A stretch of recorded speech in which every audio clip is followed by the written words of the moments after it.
魔宗魔女，太可怕了！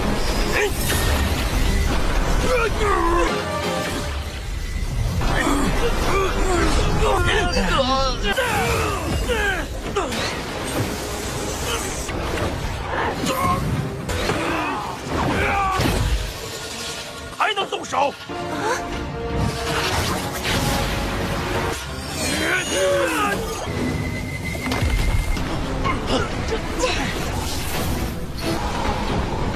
是神伟大的摩卡拉大。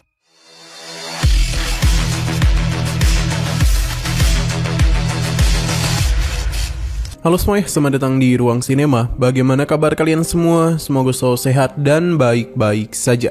Sesuai jadwal, jadi pada hari ini kita akan kembali melanjutkan series Donghua Martial Master episode terbaru, yang mana ini adalah episode yang ke-565. Bagi yang mau bergabung dengan series ini, kita sudah sediakan playlistnya, jadi kalian bisa dengan mudah mencari di mana episode awal dari series ini. Sebelum kita mulai episode terbarunya, kita akan melihat dulu apa saja yang telah terjadi pada episode sebelumnya, tepatnya pada episode 564. Kemarin Kinchen sudah tahu kalau tetua Sang Uji ini bukanlah yang asli, karena jiwanya telah diambil alih oleh keturunan ras iblis. Jadi Kinchen meminta mereka untuk tidak berpura-pura lagi dan menunjukkan niat asli yang sebenarnya. Padahal para keturunan ras iblis ini pun merasa begitu kesal karena rencana mereka telah diketahui. Alhasil mereka pun berencana untuk menghabisi semua orang di sini supaya tidak ada yang membeberkan informasi tersebut. Tapi sebelum itu, dia penasaran bagaimana cara Kinchen dapat mengetahui penyamarannya. Padahal dia sudah sangat yakin tidak akan ada yang dapat mengetahui hal ini. Itu sangatlah mudah bagi Kinchen, karena sejak kedatangan mereka ke makam ini, Sang Uji seakan-akan bertindak tahu segalanya. Pada akhirnya pertarungan pun dimulai, di mana tetua Sang Uji dan para bawahannya dibuat terkejut pasalnya Kinchen memiliki kekuatan yang begitu besar. Sekarang kita akan melanjutkan episode terbarunya. Serangan langsung saja dilancarkan oleh tetua Sang Uji, di mana dia pasti dapat menghabisi Kinchen. Namun Kinchen hanya dengan hentakan kakinya dapat menghancurkan hal itu. Baginya ini bahkan tidak bisa menggelintik tubuhnya. Kesal akan perkataannya, Sang Uji pun meminta para bawahannya untuk menghabisi Kinchen. Terlihat dengan begitu jelas kalau mereka menggunakan aura yang begitu kuat. Alih-alih melakukan penyerangan kepada Kinchen, mereka ternyata memilih untuk mengarahkan serangan ini kepada para gadis Kinchen.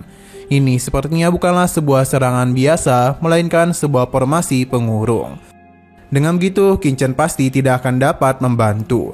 Tapi sepertinya mereka ini sudah meremehkan kemampuan dari para gadis ini. Dengan kekuatan yang Jiryu miliki, dia pun dengan sangat mudah menghancurkan formasi tersebut, yang mengakibatkan orang-orang ini pun terpental dan tidak dapat berbuat apapun lagi. Ternyata mereka masihlah belum menyerah.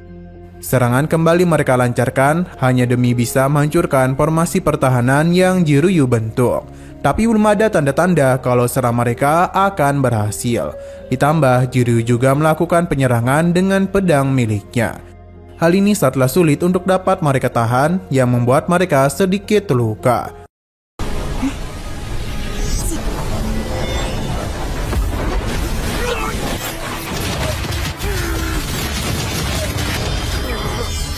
Tetua Yi penasaran bagaimana mungkin mereka memiliki kekuatan yang besar.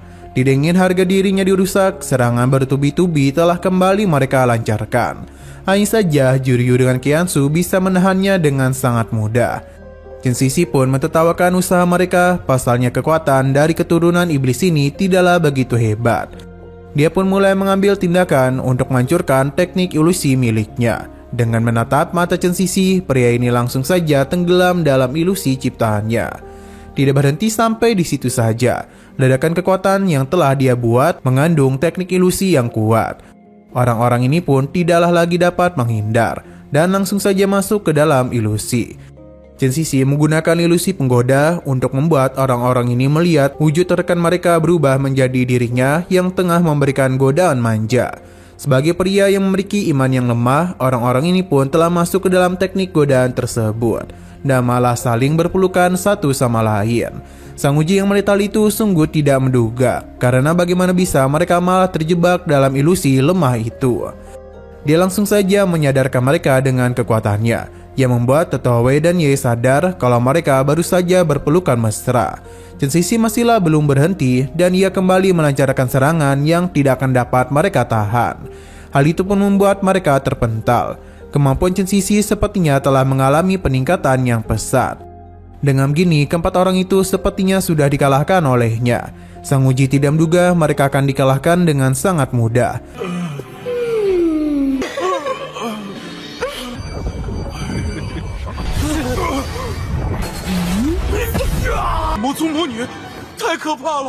Sedangkan Qin Chen cukup kesal sebab tidak dipedulikan dan malah menyerang ke arah lain. Karena itulah Qin Chen langsung saja melancarkan serangan kepada Sang Uji. Dia mencoba untuk menahan hal itu, tapi ini terlalu kuat yang mengakibatkan dirinya sangat kesulitan. Ditambah Qin Chen juga kembali meningkatkan serangannya, yang mengakibatkan pertahanan kebanggaan Sang Uji dihancurkan olehnya. Tidak hanya itu saja, kekuatan petir Qin Chen juga telah mengenainya. Sang Uji penasaran kekuatan apakah ini sampai-sampai membuat ia merasakan kesakitan yang luar biasa. Beruntungnya Qin Chen tidak lama habisinya. Ia masih membutuhkan Sang Uji karena dia ingin bertanya mengenai alasan mereka. Mengapa membuka dunia ini dan membawa begitu banyak keturunan dari ras iblis. Sang Uji tidak ingin membicarakan apa tujuan mereka.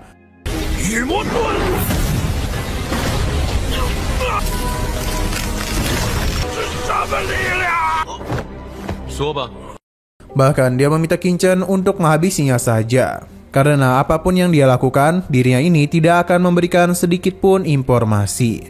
Ternyata rekan-rekan Sang Uji masih hidup. Mereka meminta Qin Chen untuk melepaskannya dan langsung menyerangnya. Tapi semua itu tidak akan dibiarkan oleh Kuledao. Karena bagaimanapun tuannya tidaklah boleh diganggu. Jadi lebih baik mereka ini bermain saja dengannya. Serangan langsung saja Sang Uji gunakan, di mana hal itu telah mengurung mereka. Orang-orang ini pun berusaha untuk menghancurkan formasinya. Tapi hal itu tidaklah semudah yang dia kira. Seberapa keras pun mereka berjuang, formasi ini jauh lebih kuat. Alhasil mereka pun bingung sebenarnya formasi apakah ini sampai-sampai tidak mampu mereka gores. Kuledao menjelaskan kalau kendali mereka terhadap Ki ras iblis terlalu lemah. Karena mereka itu hanyalah keturunan saja. Sedangkan dirinya merupakan iblis murni. Jadi tentu Ki miliknya jauh berada di atas. Ia akan memperlihatkan betapa hebatnya kekuatan iblis. Serangan langsung saja Kuledao ciptakan yang membuat orang-orang ini terkejut. Serangannya tidaklah mereka dapat tahan, yang mengakibatkan sesuatu mulai terjadi pada tubuh mereka.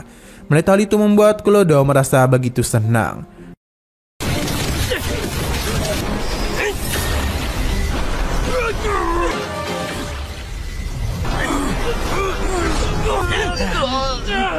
Serangan yang telah Kuledao lancarkan sekuat mungkin ditahan oleh orang-orang ini.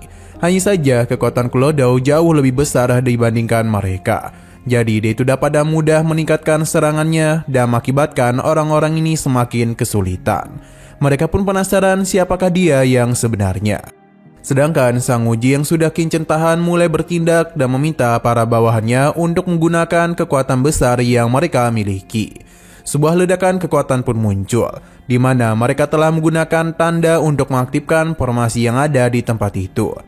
Hal ini sepertinya digunakan untuk memanggil sosok yang kuat. Hal itu sepertinya benar karena tiba-tiba saja terdapat sebuah serangan yang begitu dahsyat mementalkan Qin Chen. Tidak hanya itu saja, Sang Uji bersama yang lainnya tentu menggunakan formasi ini demi bisa memberikan tekanan kepada semua orang yang ada di sana.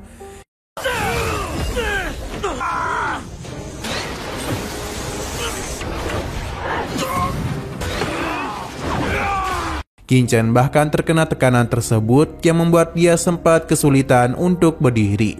Qin Chen sadar betul kalau ini adalah hakikat sejati dalam tubuh yang telah terpenjara. Masih belum berhenti sampai di situ saja, pecahan ruang yang sebelumnya terbuka telah membuat sebuah tempat terapung. Qin Chen pun meminta untuk menghentikan orang-orang itu karena mereka telah menggunakan sebuah segel. Qin Chen pun menggunakan kemampuannya untuk dapat melancarkan serangan balik. Begitu pula dengan Kuledao. Hanya saja Sang Uji bersama yang lainnya tidak akan membiarkan rencana mereka gagal. Hanya saja mereka ini agak kaget karena bagaimana mungkin Qin Chen bisa membebaskan diri di bawah tekanan perang kebangkitan.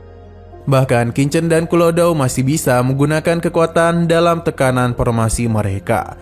Sadar kalau mereka bukanlah lawan yang bisa dikalahkan dengan mudah, Sang Wuji bersama dengan para tetua lainnya mulai menggunakan ritual kebangkitan supaya bisa mengalahkan Qingchen. Formasi mereka tertuju pada sebuah batu yang melayang tadi. Qingchen yang tidak ingin masalah besar muncul mencoba untuk melakukan serangan secara langsung kepada mereka. Namun pelindung yang telah mereka bentuk terlalu kuat.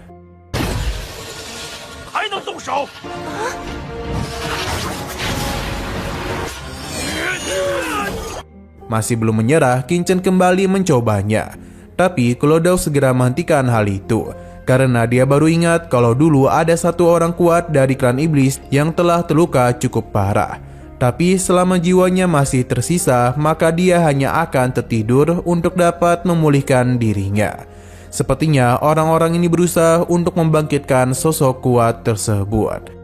Berdasarkan pengamatan dari Kulodao, tempat ini adalah sebuah makam dari orang kuat dari zaman kuno di 5 klan. Ia sepertinya berada di sini. Qingchen benar-benar terkejut karena jika ada ras iblis kuno di sini, maka sudah jelas bahaya akan menghampiri mereka. Qingchen harus bisa sekuat mungkin menghancurkan formasi yang mereka bentuk. Usahanya memang dapat melubangi formasi pertahanan tersebut. Tapi ini masihlah belum cukup karena Kulodao dan yang lainnya berhasil menahan serangannya. Alhasil Qingchen pun terlambat dan sosok iblis kuno sudah bangkit dari tidur panjangnya.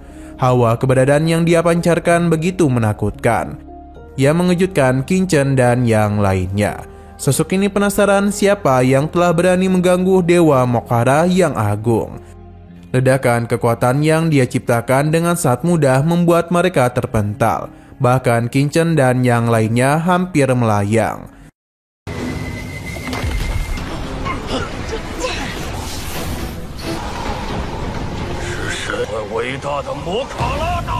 Sedangkan Sang Wuji bersama yang lainnya segera memberikan hormat kepada Tuan Mokhara. Mereka juga memberitahu kalau mereka ini adalah keturunan dari ras iblis. Selain itu, Zhu Xiaoxiao telah dihabisi oleh pria bernama Qingchen itu, yang mengakibatkan mereka harus terpaksa membangunkan Mokhara supaya ras iblis dapat kembali ke masa jayanya. Mengetahui mereka hanyalah keturunan saja sempat membuat Mokhara kecewa. Untuk Qingchen sendiri masihlah belum tahu kekuatan dari sosok ini. Tapi berdasarkan napas yang dia rasakan, kekuatannya mungkin di atas Martial Emperor. Sang Wuji memohon agar para manusia ini dihabisi, karena mereka telah berniat untuk menghancurkan rencana kebangkitan dari ras iblis. Selain itu, mereka juga telah membuat kekacauan yang merepotkan mereka.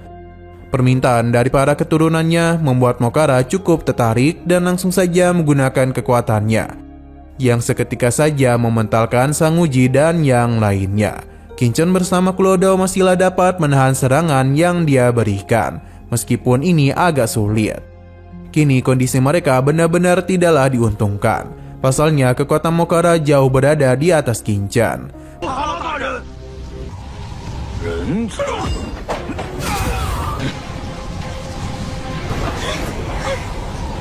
Perlahan namun pasti dia mulai mendekat ke arah Qingchen, yang membuat para gadisnya agak khawatir. Terlebih lagi, Mokhara mulai melakukan sesuatu yang mana kali ini bukanlah lagi ledakan kekuatan biasa, karena para gadis ini merasakan sakit di kepala mereka. Qingchen merasa ada yang tidak beres pada formasi terlarang di tempat ini, yang sepertinya ini bisa dirinya manfaatkan untuk menantang Mokhara. Qingchen yang telah menemukan jawaban segera mendekati para gadisnya untuk memberikan pelindungan kepada mereka. Dengan begini, Qiansu bersama yang lainnya pun bisa sedikit lebih tenang karena pikiran mereka sudah tidak terganggu lagi. Sedangkan Mokhara benar-benar kesal karena ada yang telah berani melakukan pertarungan di markasnya.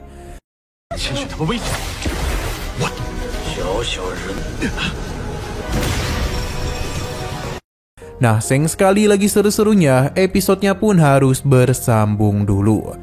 Namun sebelum kita akhiri, seperti biasa kita akan melihat preview bagian selanjutnya. Di sini Klodo mentertawakan mereka sambil memberitahu kalau dirinya adalah ras iblis sejati, sedangkan beberapa dari mereka hanyalah keturunan klan iblis saja. Mendengar apa yang dia katakan tentu saja mengejutkan Sang Uji dan yang lainnya. Berhubung mereka masihlah belum percaya dengan apa yang dirinya katakan, maka Klodo pun memperlihatkan kekuatan dari ras iblis sejatinya, di mana ini merupakan kekuatan murni dari ras iblis. 我是无族后代。 Oke, sekian dulu pada video kali ini. Untuk video selanjutnya akan segera hadir. Jadi bagi kalian yang ingin mengikuti seri ini, langsung saja klik subscribe dan aktifkan loncengnya. Terima kasih yang sudah menonton video sampai habis. Jika kalian suka pada video ini, klik like dan share ke teman-teman kalian tentang channel ini. Dan ditunggu aja kelanjutannya. Oke, sampai jumpa di video selanjutnya.